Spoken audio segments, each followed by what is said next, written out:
Hey, this is Debbie with Cultural Alignment Solutions, and we are back for this week's episode of The Expansion Factor. I am super excited to have my amazing co-host with us today. Me too. I'm so happy to be here. It's Yay! Janelle. Yay! So Janelle is joining us today, and we are both very excited to introduce to you. It's Kablooe Designs is the name of your company, Fred. Is that correct? And you are the Yes. CEO. We are going to hear. I actually love saying that word. It feels good. Did you try to say it, Janelle? Kablooe. I Kablooe. love it. You're going to tell us all about your company, Fred. I cannot wait for you to share all that you do and the way that you expand, right, in life and leadership, love, and all of those things, because that's what we do here. But I love your last name because it actually feels good to say the last name. So I'm going to see if I say it correctly, and then you get to give me a rating of 1 to 10. How does that sound? 10 Sounds means good. that I did really good. And Okay. Janelle, you ready? You want to try too? Okay, I have Sklenar. Perfect. Yay! So Perfect it's 10. Fred Sklenar, CEO of Kablooe Designs. That Great. is a mouthful, and that is a mouthful. But I have a feeling that we are going to learn that what you do is no small feat. So that's why you're here. So as we get started, Fred, I want you to give Janelle and I are big on words. Matter of fact, we will probably just throw a word out to you at the end as a what does it mean to you type thing. But as we get started, I want you to pick a word and share with us why you picked that word for what brought you to exactly this moment in life, one word that describes your journey of expansion that has you right here. Renaissance. Renaissance. Oh, geez. Okay, do tell. Okay. You know, over the years, I've done, we spoke a little earlier in the pre-interview about diversity and the journey. And the my family would refer to me as a Renaissance man, insofar as I believe that we're on a life journey. We're always learning new things, um, and try new things. And being able to reinvent oneself when you have challenges is a big part of my journey. And in that regard, um, always reinventing, always pushing, always striving for new, shedding the old and trying to be the new. That to me. So when my family, always says, "Oh, he's a Renaissance man," because you know, I, I play music, I'm a woodworker, I'm a designer, I'm a business owner, I'm a family person, I have loved ones, I have a wife, all this stuff. So, Wow. So when I think of the word Renaissance, honestly, what comes to me, because that time era, it's interesting you say that, because that time era, I would say if you would go any time era, which one resonates with you the most? It's Renaissance for me. So it's interesting that you picked that word because I also feel that there's a lot of like challenge during that time. There was a lot of transition going on this planet during that time era. So, in your career, because you mentioned challenge, what are some of the obstacles that you have faced that actually have become just pivotal for you? well, early in my career, I knew I wanted to have my own business. So I started 6 years after undergraduate. I started my own company, and throughout that journey, I grew through, I had 6 employees. I owned a building, and we're doing work with some big Fortune 500 companies, and but there are challenges in there.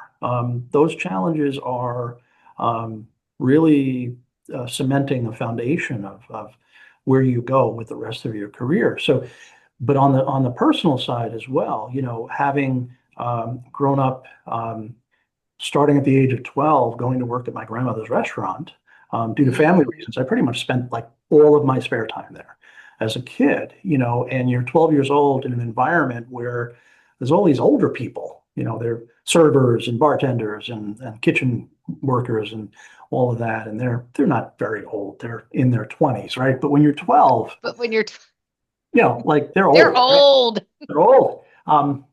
So, there's been a lot of different paths in my life that have had challenges, and they're all forming in some way, shape, or form. At least that's what I believe. Mhm. Mhm. Mhm. So if that answers the question.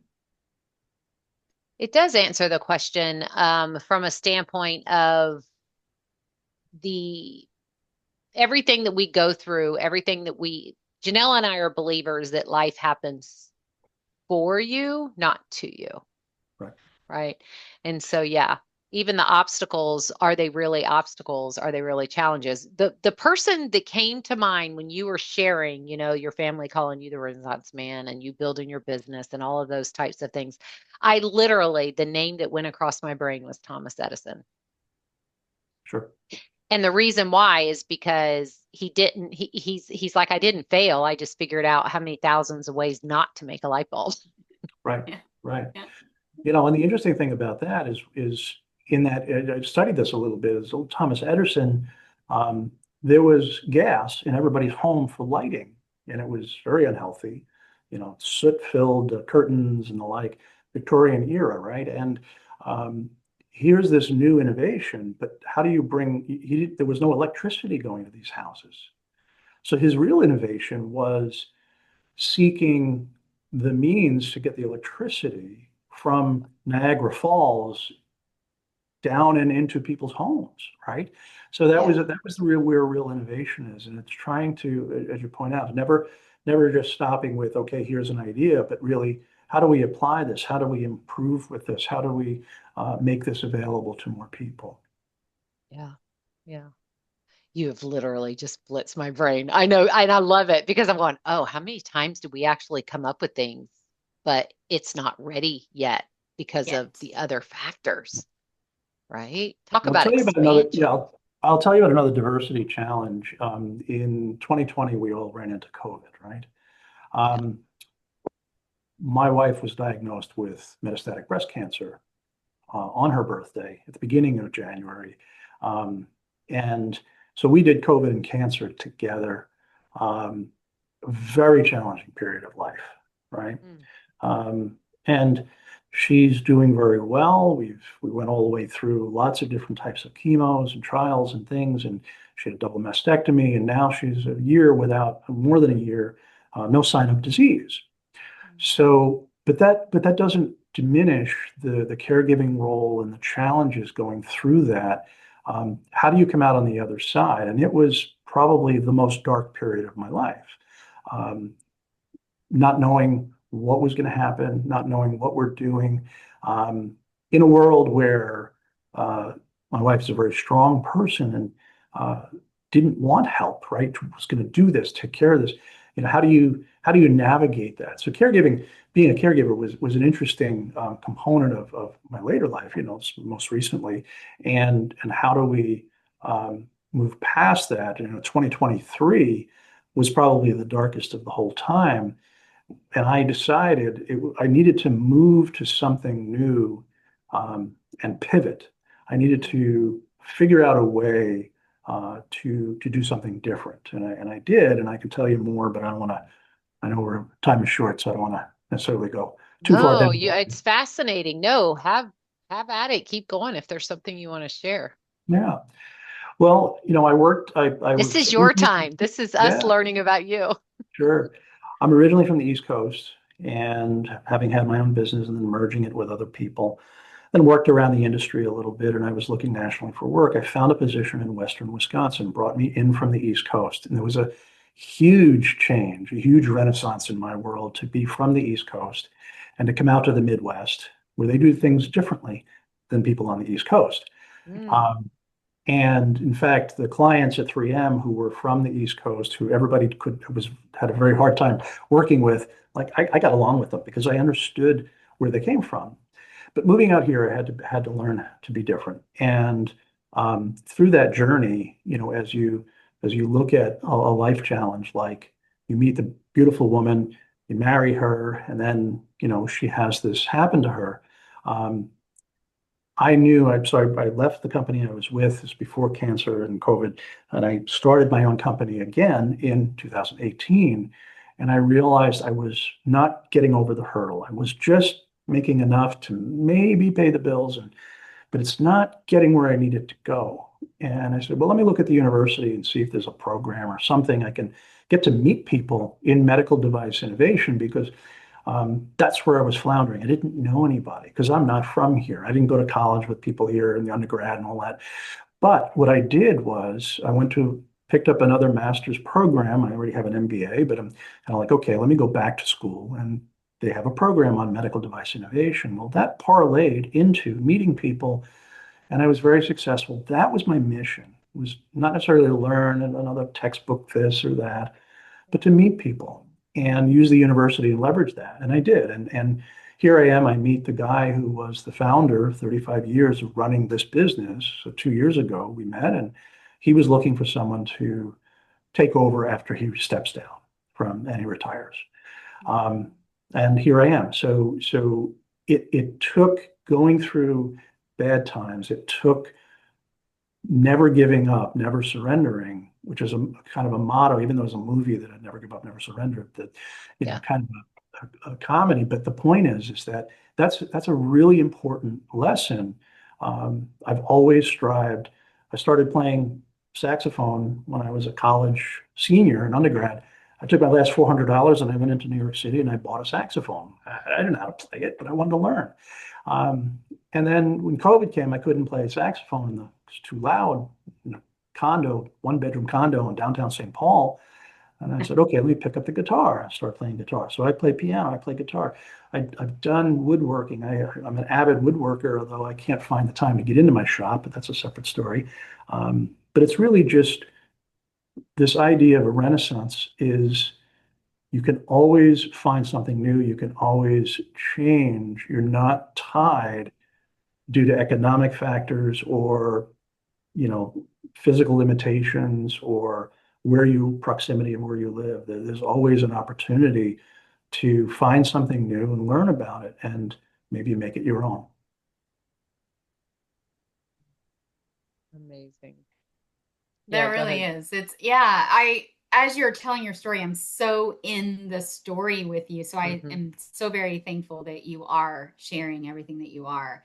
Um, it's magical what you've gone through and what you've done, and then just kept going. And that's where, whenever you hear the word stagnation, Fred, what does the word stagnation say or do to you when you hear that?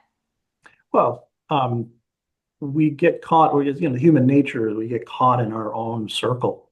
Um, we can't see past the current challenges to know that there's opportunity. My wife sought, we went through vegan, keto, vegetarian. We went through everything to try and find better foods, no processed foods, get rid of sugar, all these things that are very important to health. And you kind of, it's all new. I grew up in a restaurant. I love to cook. I went to the Culinary Institute of America to study professional chef programs and things like that. But I have to reinvent my entire way of cooking because of the world of processed foods and things. So you're always stagnation is not thinking about where you want to go.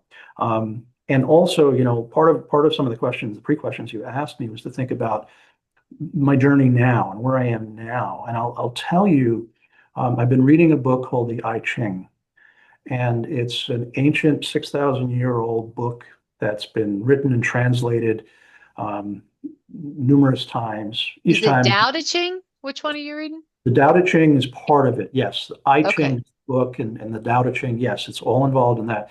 And there's one parable in there about a fox trying to get across in the frozen tundra, a body of water with a lot of floating ice Yeah. blocks and whatnot.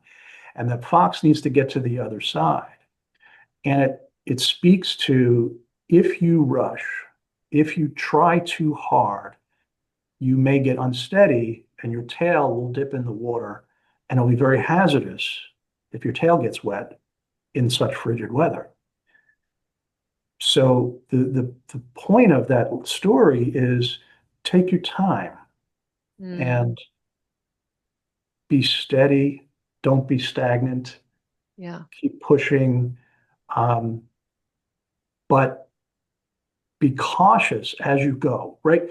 So Yeah. so in my older life here now, when I'm older and I can look back, I can think with some wisdom to say that it's important to take your time, always reinvent yourself, always get learning, always try new things, always look to whatever it may be a Renaissance person, but most importantly, it's okay to take your time to be present in the moment, right? To understand where you are. So once a week, I have this practice. I'm here at this company 2 years now, and I've taken over officially very well, last week, officially. Wow. Congratulations. Thank you, thank you. And we've been working on it for 2 years, but I'll go in the back and I'll stand in and around the staff, the team, and just pause and take it in. Just think about it. I'm here. This is what I've been working on my whole life, is to be with a group of people as talented as the team doing the work. I don't have to do the work anymore. In my own company, I had to do everything, you know, sales and engineering and design and all that stuff. But here I have the company has its stuff. It's been around 35 years, and I can enjoy that. And that's important. You have to stop it while you're looking to reinvent yourself, while you're looking for the next thing, while you're striving and pushing. Yeah. Yeah. Wow. So it sounds like to me, if you're reading, what is it? To I Ching? Ching, I Ching. I letter want to I, get, Ching. yep. So I've done the Tao Te Ching. I love the mind pieces of those readings. But as I shared with you, the expansion factor is it's inside out living, right? It's inside out leadership. It's inside out life leadership and love, because whatever's in you is what comes out of you. And as I'm hearing your stories, which I'm highly fascinated, could sit here and just listen and listen. We're probably going to go overtime because of that. I am feeling wisdom is what you is a word that I would put with you, right? Is wisdom. As you're looking around at this staff and at this team that you have, right? And you're able to come in a space of presence. You're not coming in, we got to get this done. This, it sounds like to me, you're not coming in as a checklist. You're coming in from an inside out space of presence. If you could give them one message, like literally imagine that message is on a silver platter, and if you hand it to them, they take it and embrace it and take it in, what would that message be? You know, the message that came to my mind that I'll share in a second Mm-hmm. had me also think about the different level of tenure that the team has. There's some folks that are 20, 25-year veterans. There are some who are 5 years out of school. Yeah. So in that perspective, I think it's stop every day and think about where you are, what you've achieved, what you do well, and what can you do differently tomorrow that can improve on that? Who can I think that's the nutshell, is it's sort of like taking the ability to pause, to Yeah. you know, float across the ice and step onto the other pieces. You're going to take your chances, but do it slowly with intent. That's not to say we have to do everything slow. You know, of course, we live in a fast-paced world, but take time to see where you're at now, because time goes by pretty quick. Yeah. I'm over here going, Janelle and I just wrote this weekend, we're calling it the expansion factor formula. You want to hear what it is? Yeah, I'm like literally revealing behind this. It'll be out by the time this hits Okay. the thing. It is stop. Okay, that's the very first part of the form. I It know. literally came I'm up sitting to here me going, too. Yeah. he is literally embodying everything that we do in our belief system. So you stop, whatever that is. What's going to cause you to stop energetically? Did you get triggered? And triggers can go both ways, right? You can expand joy just like you can expand chaos, whichever. So stop. What's going to cause you to hit that pause button, to be present, to look around and then choose what you want to step into. And then once you step in, then the other part of the formula that comes out then is the stay. And the stay actually is the expansion piece. And we've done a whole visualization and everything and worksheet. And I'm going, oh my God, Fred already lives it every single day. Right, right. And it I is, had it's a a, four. Go ahead. Yeah. I was gonna say, I had a, like in high school, you have the high school yearbook and put a phrase underneath here that'll be in your Yeah. picture.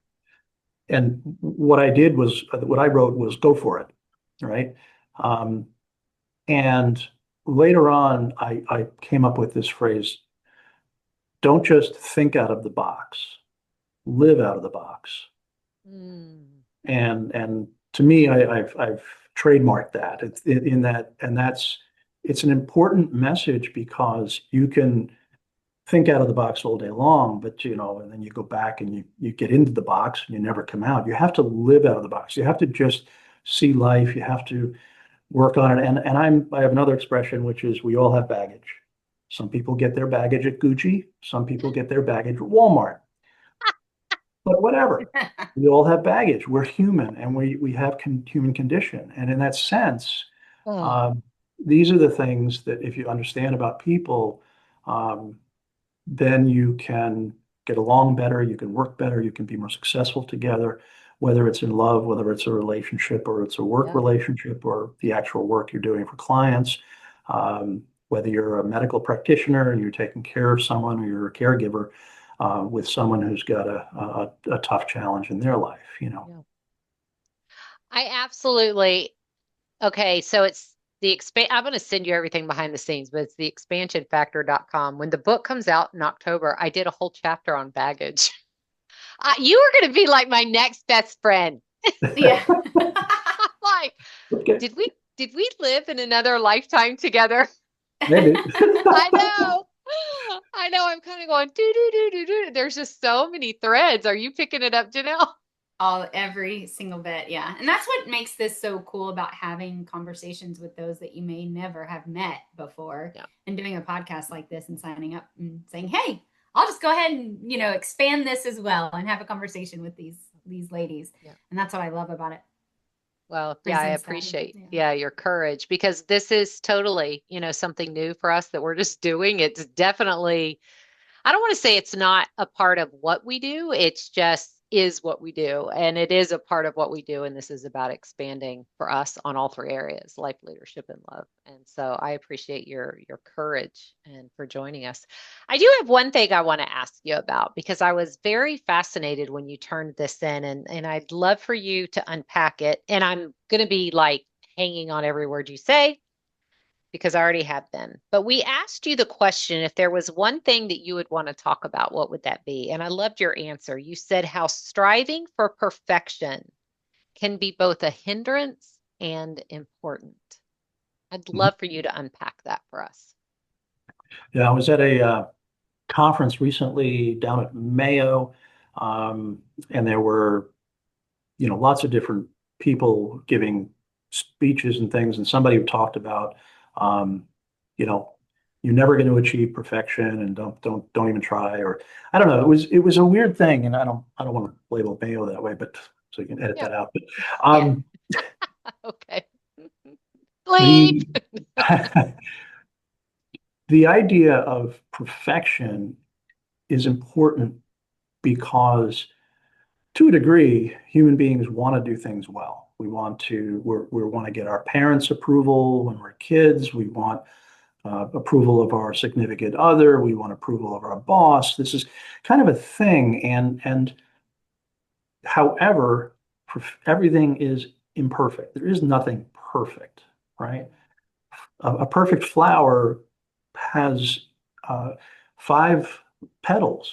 That's not balanced, but yet the layout is balanced, right? So you can look at things in life and you can see how perfection um, and it could also then be a challenge when people are striving too hard. They're just pushing too hard, the type A personality and all that stuff. And they don't take the time, like we talked about a few minutes ago, to take it all in and to be present and to enjoy it. So it can be a hindrance if you're pushing too hard. But if we reflect on what we've talked about, this Renaissance person idea is that I'm going to strive for perfection in anything I do. I know I'm not perfect at everything, and I'm going to have failures, and it's okay.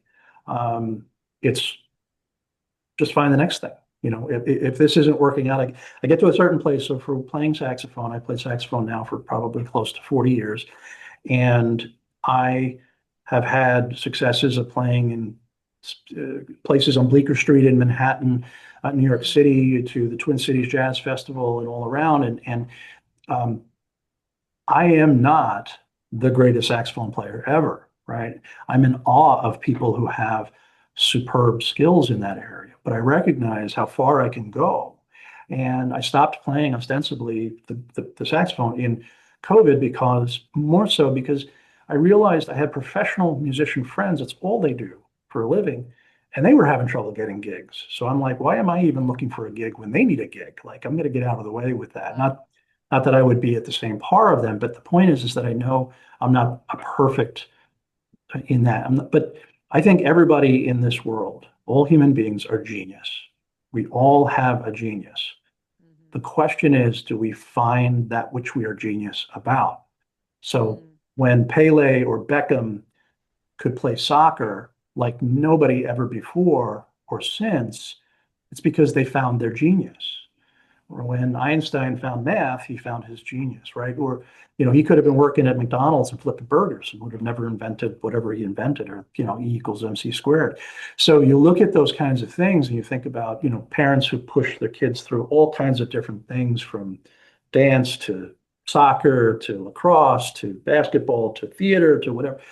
I think that's good to a degree because you're allowing them to find that which is they may be good at, or they may be genius at. So this perfection idea, this path of openness, the path of being present, this is all interrelated, I think, for me, and where you're at in terms of how to accomplish the whatever it may be that you define as your perfection. Yeah, that's beautiful. I also, as you're saying all that too, there's a piece of curiosity, right, that plays into what we do or how we even do it, or what we seek is almost seeking us as well. But there's a piece of curiosity that goes in there. So how has curiosity played in all of the different pieces and places and things that you've done in your life? Gosh, I don't know how to answer that question other than always striving for something or always looking for perfection is a sense of curiosity in and of itself. So being curious to find out the answer to something. When I was a kid, I was very mechanical. I was very three-dimensional. I went to design school. I wanted to do graphic design, but it wound up being an industrial designer because it's three-dimensional world we live in. I would be the kid who would take something apart and try and figure out how to put it back together and have an extra part and go, I don't know what happened here. But the point is you're getting, you're able to look at things, break it down, get curious about it. I think that's part of learning, always being learning, always looking for a new thing. That's what curiosity means to me, I guess. And I love how you describe the perfectionism as words are very important to Janelle and I. Words literally are lines on a piece of paper. The interpretation of the word comes from the receiver, right? As well as the giver, but sometimes that might clash. And so a lot of the work that we end up doing is create. Here's my little card. Is that red to you or is that green to you? Because that's all words are. What might be green to me is red to somebody else. So as you're talking about that with perfectionism, the phrase that keeps coming to mind is we say perfectly perfect. Some people say perfectly imperfect, but I'm just like, it's perfectly perfect in every way, right? And not being attached. And I love the piece that you're talking about, which is so important, is the energy piece. I feel when going back to children and getting them in this and dance and go, go, go, go, go, is it exposure? Because I feel exposure is important as a child can then choose, or is it pushing? And I really feel that there's a difference there, right? So if you are exposing for a choice, the energy of that then can become the curiosity that allows them to then grow from that versus that perfectionism of force, as the baseball team, you can definitely tell the parents that feel their child's going to be the next pro player, and the pressure that goes on those children. So yeah, it's very, very, it's just a neat journey that we get to be on in this time and era that we have so much at our fingertips. Versus when I was a kid, it was a dirt pile and sticks. I mean, that's what you were sent out to go do. We weren't connected to anything else, right? We had a black and white TV back then. So, and now, kids literally have the world and to be able to be exposed to. Go ahead. I was going to say, you brought up two things, which is the pushing versus the encouraging. And I think that has to do with the ability of a parent or a mentor or a leader to step back and try to understand the person, right? In the sense to say that,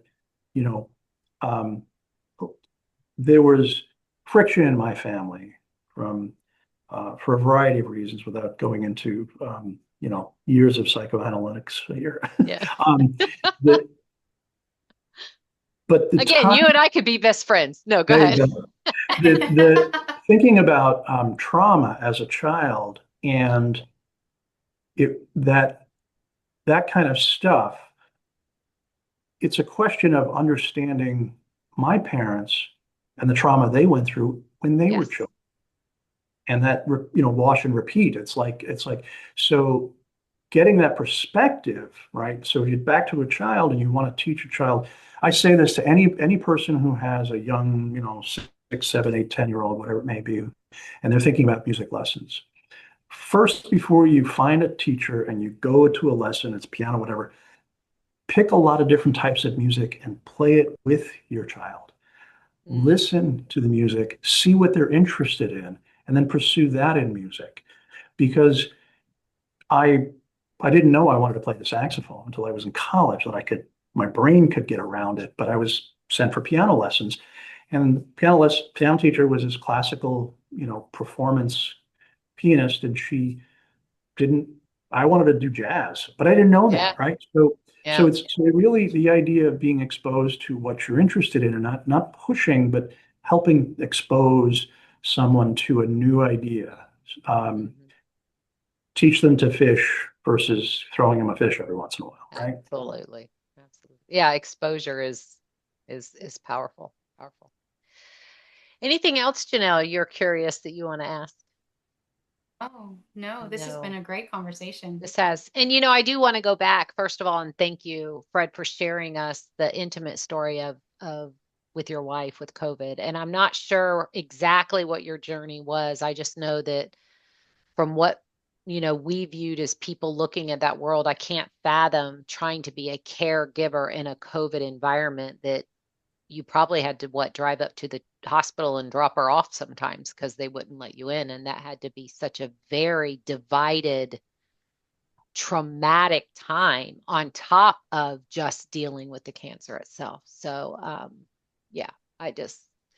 to see you all here and to hear the good news of where she's at today, I'm thrilled that you're there and able to experience that. Thank you. Yeah, thank you for sharing that. So I do have one last thing, Debbie. I'm so sorry. Fred, if you could share anything with the audience, about what it is that you do now 1 week into your position, about how they can find you, the work that maybe people could tap into. So just anything that you would like to share with them. Kablooe Design, say that word. I love it. Tell us everything about you. Yes. Kablooe.com. Yeah. So, as we about 20% of the work that we do is for the big Medtronic and Boston Scientific, but 80% of it is startup companies who are developing innovation. They have an innovative idea and they want to create a medical device of some kind. So we have mechanical engineers, we have human factors engineers, industrial designers, electrical engineers, firmware, software, biomedical engineering, all of that stuff. And it's all about trying to make patients' lives better through improved devices that can help clinicians. The company's been around for 35 years. You can find the Kablooe website or link on LinkedIn. You can look me up on LinkedIn, Fred Sklenar.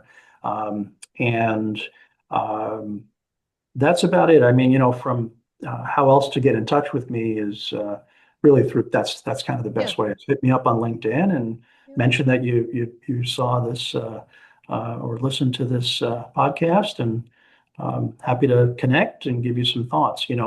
My wife's journey right now is pivoted into kind of where we're both thinking about how to help people through their journey, to whether they're the patient or their caregiver, to be able to be more in touch with the mind, body, and spirit. And through a better understanding our trauma from childhood, to better understanding food and what works for our individual bodies, because we're all different in that sense. And that's some of the stuff that we're involved in. Involved in too. So what I'm going to ask of you is, of course, everything will be in the links below. So I'll get with you, Fred, after, and everything you want in the description below. Even if there's things that your wife is doing, let's just get everything in there for how they can reach and plug into your world.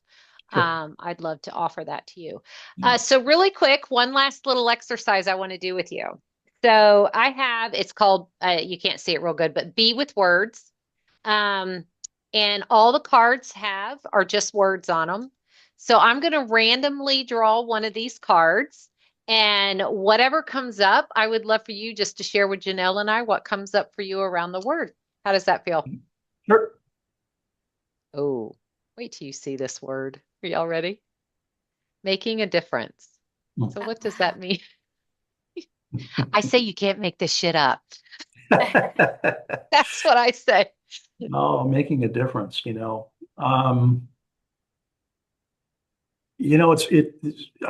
my brain goes into people who do TED Talks and all of that, and are they making a difference? And there was a guy who did a TED Talk about tying your shoes. And that was it. It was just, some people tie their shoes wrong, and that's why they always come loose. And he did a quick 5-minute thing and showed how if you go the other way, and when you're making the bow, it won't come loose. So making a difference can be at the simplest level sometimes, where you just take a minute to acknowledge someone is a way to make a difference. I'll leave you with that. That's awesome. Fred, thank you so very much for expanding with us, teaching us about you, your world, everything that you do on this planet to make a difference. Couldn't have been a better word as far as I'm concerned. And very honored to have you with us. Thank you very much. I appreciate your time doing this. This is fun.